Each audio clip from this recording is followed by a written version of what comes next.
Até que o seu amigo fala, poxa, aqui perto em Ramá tem um adivinho aí, tem um cara muito bom na adivinhação. Melhor do que aquelas bolas de cristal. Só perguntar a ele que ele te responde. Shalom Aleichem, pessoal, eu sou Alexandre e você está aqui comigo no canal Direto ao Ponto. Bem, hoje vamos falar sobre Eli, mas antes de começar, se inscreve no canal, ativa o sininho, dá o seu joinha, ok? Bem, vamos lá. Antes de falar sobre Eli, saiba que Israel, como povo, dentro do Egito já estava muito bem caracterizado, já tinha suas 12 tribos, mas ainda não tinha as leis, as mitzvahs, coisas que eles ganharam a partir do momento que eles saíram da terra do Egito, passaram pelo Mar Vermelho e receberam a Torá no Monte Sinai. Ali o Criador define como será lá dentro da terra de Israel. Seria um governo teocrático, porque ele iria pôr as leis, as mitzvot da Torá, imporia aquelas leis sobre o povo. O que é a teocracia? Você me pergunta, mas Alexandre, o que é a teocracia? O governo que submete o povo a essas normas de uma religião específica. Bem, a ideia basicamente é essa. Se você for ver, lá no Êxodo 30, verso 33, vocês vão ver a base dessa ideia. Você vai ver que dentre o povo israelita, as 12 tribos, o Eterno os separa, escolhe a tribo de Levi para cuidar dos serviços sagrados. Não somente isso, ele escolhe Arão dentre os levitas para cuidar de um serviço mais sagrado ainda, que seria o Kohen Hagadol, o nomeado título de sumo sacerdote. Só ele e os filhos dele poderiam exercer essa função. Bem, e isso vai estar muito bem descrito. As pessoas que não fossem descendentes de Arão que fizessem isso seriam mortas. Lá no Êxodo 33 também mostra isso. Ó. Ungirá Arão e seus filhos, santificarás, para administrarem o sacerdócio, e falarás aos filhos de Israel, dizendo, este será o azeite da santa unção nas gerações. Não se ungirá com ele a carne de outro homem, nem fareis outra semelhante composição. Santo será para vós o homem que compuser um óleo como este, ou dele puser sobre um estranho, será extirpado do seu povo. Bem, será extirpado do seu povo. Em hebraico ele tá um texto, a palavra extirpado vem do verbo venikrat ali, E tem mimeno alzar, venikrat meamaiv. Venikrat seria cortado, que vem do verbo likroto, está conjugado na terceira pessoa do passado, Venikrat, Meamaiv. Meamaiv vem do radical Am, que é povo. Am Israel Chai, quando vocês ouvirem para ele, fala, o povo de Israel vive. Chai. Ok, em Levítico 16 ele também confirma que Aharon ele teria essa função, e os seus filhos também. No Êxodo 28 também confirma isso. Vocês podem conferir. Dentro do PDF tem todas essas informações. Se vocês quiserem, galera, pode mandar mensagem embaixo no comentário com o seu e-mail, que eu vou estar postando para vocês esse conteúdo se você quiser e tiver acesso a ele. Como vimos então, até agora, há direitos e deveres dentro dos cargos que exigem condições específicas. E aí vai vir Eli. Ele chega até aqui agora. Bem, ele chega querendo quebrar as regras, não aceitando a nomeação que o Criador tinha deixado.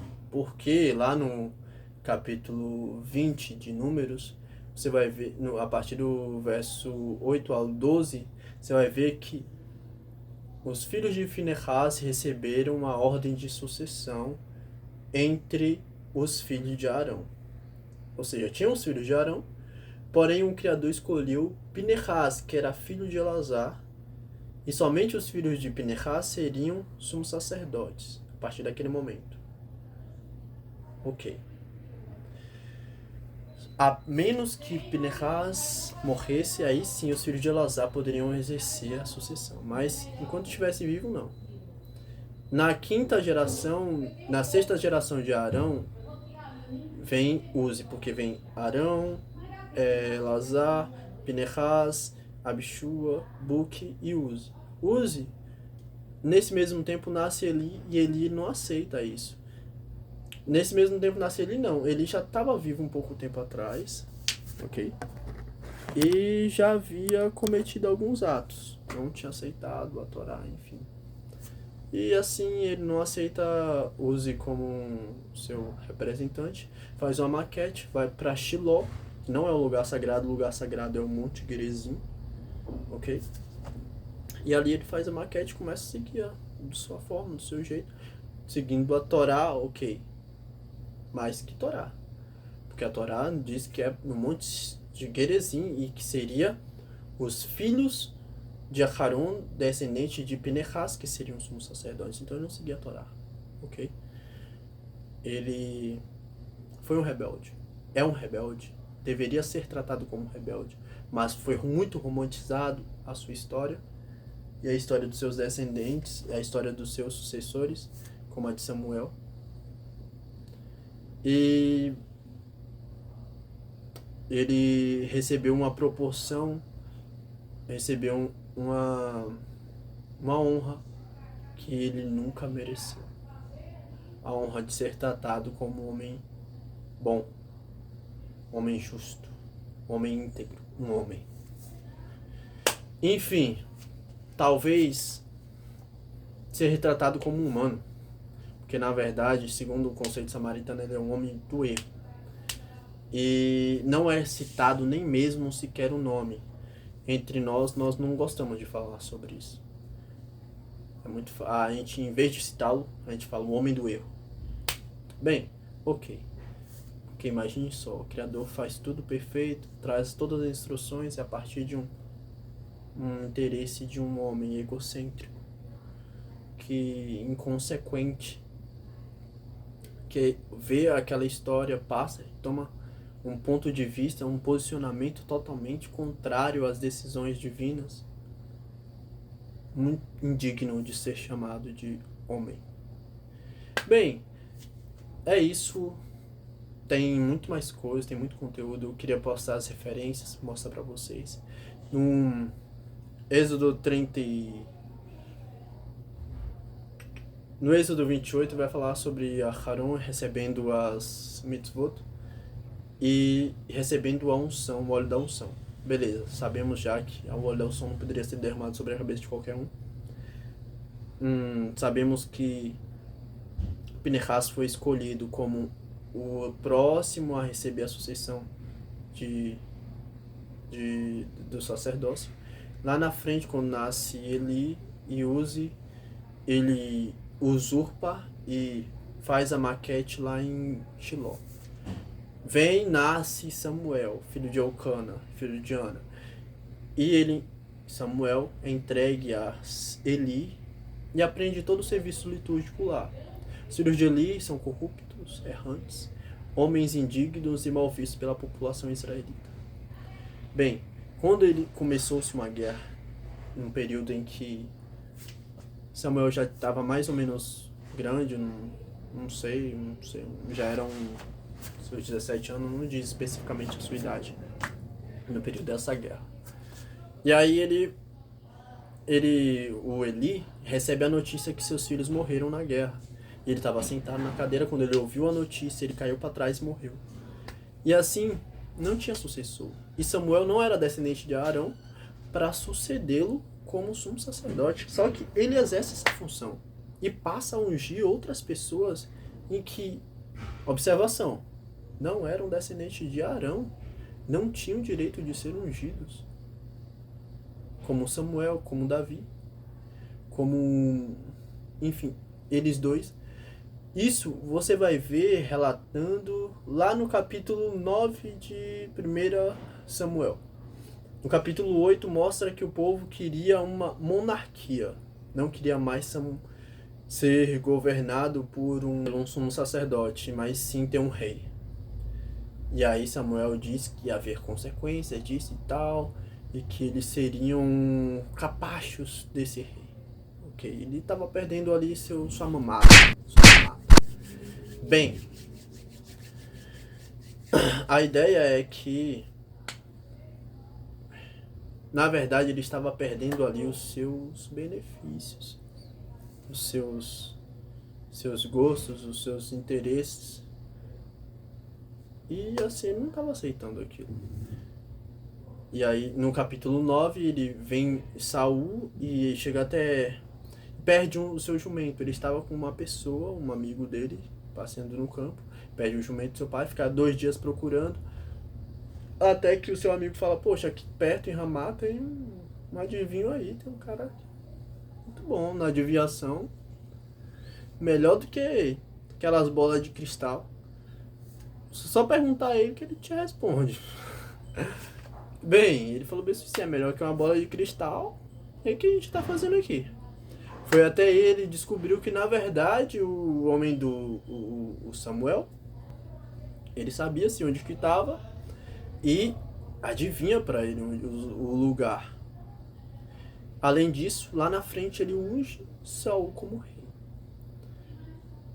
Nós vemos aí já duas mitzvot sendo quebradas, de não ter no seu meio alguém que pratique adivinhação, e o segundo é de não ungir o óleo com o óleo da unção a cabeça de um homem estranho.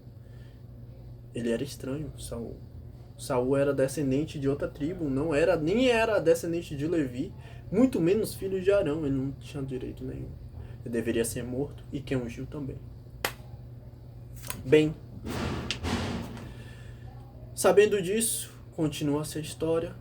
Ele não aceita Saul por ser Saul um ingrato e põe Davi.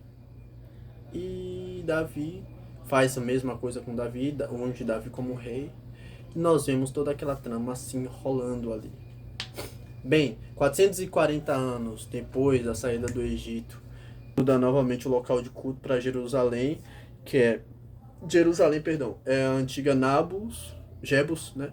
O lugar dos Jebuseus, e que na verdade Jebus era uma cidade que deveria ser de Efraim e não de Yehudá. Mas, enfim, não vem ao caso. Após a morte de Salomão, uma guerra civil eclodiu e o antigo reino, o Reino Unido, foi dividido em dois: o reino de Judá no sul e o reino com Jerusalém como sua capital, e Israel, o norte, né, que é o reino de Israel, o reino do norte, cuja capital foi finalmente criada em Samaria. Bem, as interpretações judaicas da origem samaritana concentram-se em 2 Reis 17, 25, né, e 25, que refletem a devastação do reino do norte em Israel no final do século 8 a.C. Então, as inscrições de Sargão assírio também mostra isso. Bem, eu vou dar uma palhinha, mas se vocês quiserem um conteúdo, depois eu envio para vocês, ok? Só me pedir. Sargão, em um dos escritos dele, que um dos seus copistas fizeram, ele diz assim, que ele... do meu primeiro ano como há 15 anos do meu reinado, eu cerquei e conquistei Samaria, tomei como espólio 27.290 pessoas que viviam lá, juntei 50 carros deles, ensinei o resto deportados dos habitantes. Eu defini como meu eunuco sobre eles e impus os mesmos tributos como rei, ou seja, ficaram remanescentes. E outras inscrições em Rod, Prisma, na página 295 e 296, samaritanos que haviam concordado com o rei hostil. Eu lutei com eles decisivamente, derrotando eles. 27.280 pessoas moravam lá, levaram para fora o despojo. 50 carros pela minha força real, o resto deles acomodei no meio da Assíria. Ok, então aqui você vê o relato dos samaritanos, historicamente falando pelo Sargão. Também vimos a partir da história dos próprios cronistas judaicos, falando sobre os samaritanos, como também tem lá em 2 Crônicas 30, no verso 6, quando ele chama os israelitas falando: filhos de Israel, voltai ao Eterno, Elohim de Abraão, Isaac e Jacó. Ele pode voltar para os remanescentes que arem diante dentre vocês. Aqui eles já citam, também tem outros versos que narram o povo de Israel e essa divisão. Bem, eu espero que tenha gostado do conteúdo. Para mais informações já sabem o que fazer. Estou aqui. Agradeço pela participação, por ouvir-me, né, por estar aqui comigo. E toda Rabá, Shavua Tov, um ótimo dia para você. Muitas alegrias, Hang Samea Pesach.